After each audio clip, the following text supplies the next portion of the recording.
Combien de fois vous êtes-vous retrouvé dans un rendez-vous où on était censé faire votre connaissance et où la personne qui est venue a commencé à parler pendant 20-25 minutes de lui et de son entreprise?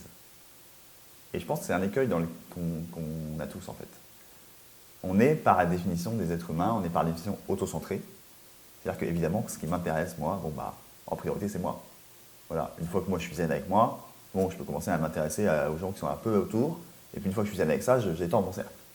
Mais globalement, dans n'importe quelle situation, et y compris dans les situations de stress, faut pas se mentir en fait, la priorité c'est nous.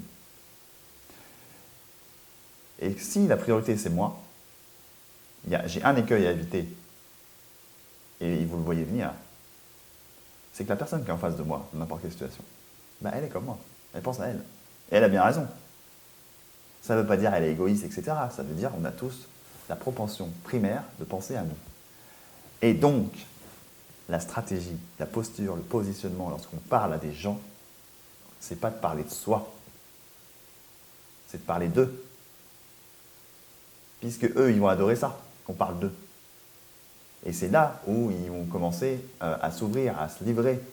Et si on est sincère dans cette démarche de connaître l'autre, de lui apporter de la valeur, non pas de ce que nous on pense qu'il a besoin, mais de bien l'écouter et de bien nourrir sa réflexion à lui, sur sa boîte, sur sa personne, et les deux en même temps, là on est en train de construire une relation qui a de la valeur.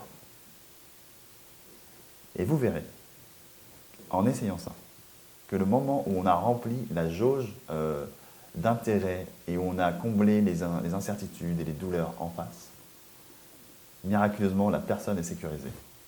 Et le plus beau des rewards, à part vendre, on est là pour vendre, il n'y a pas de problème, c'est cool de vendre. Donc on va vendre déjà, c'est pas mal.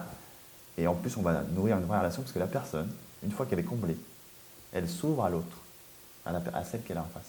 Et du coup, ça va être à elle de nous parler à nous et de nourrir nos besoins. Ce qui ne se passera absolument pas si on a fait l'inverse. Peut-être faites le test, peut-être dans des petits jeux théâtrales, faites le test. De parler de vous pendant 20 minutes dès le début, et ensuite de lancer l'autre, ou de faire l'inverse, d'aller à la découverte de l'autre, si elle a besoin de quelque chose, l'aider, et ensuite de voir ce qui se passe. Ce sont deux choses différentes. Vous pouvez le faire à bâton rompu, vous pouvez le tester dans le business, voilà, avec bienveillance évidemment, mais dans une optique de s'améliorer nous, pas de changer le monde qui est autour, parce que c'est toujours plus simple. On croit que c'est simple, c'est les autres qui doivent changer. Non, c'est nous. Nous, on doit changer. Et si on change de posture, tel que là, je suis en train de vous le dire, de penser à l'autre et de ne pas penser à soi, on arrive vers des relations productives, personne ne perd son temps, et quelque part, on améliore un peu le monde. Et je pense qu'on veut tous ça, globalement.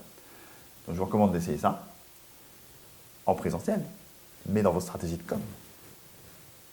Et ouais, quand on a compris ça, on ne peut plus aller sur LinkedIn et dire j'ai un nouveau produit, j'ai un nouveau service, achetez-le, c'est génial, c'est top. Maintenant, là, je suis en train de parler de moi. Alors par contre, si on est dans une posture de générosité et par exemple, on va dire aux autres comment se passer de nous, là on est en train de parler de leurs besoins, on est en train de répondre à leurs besoins. Et miraculeusement, toutes les lois de synchronicité, de l'attraction, etc. se mettent en route et vous commencez à vendre et à vendre autrement à des gens qui savent pourquoi ils achètent chez vous et qui sont convaincus d'avance. Il n'y a personne en face, ils veulent travailler avec vous. Et ça, c'est le luxe et je vous le souhaite. À bientôt.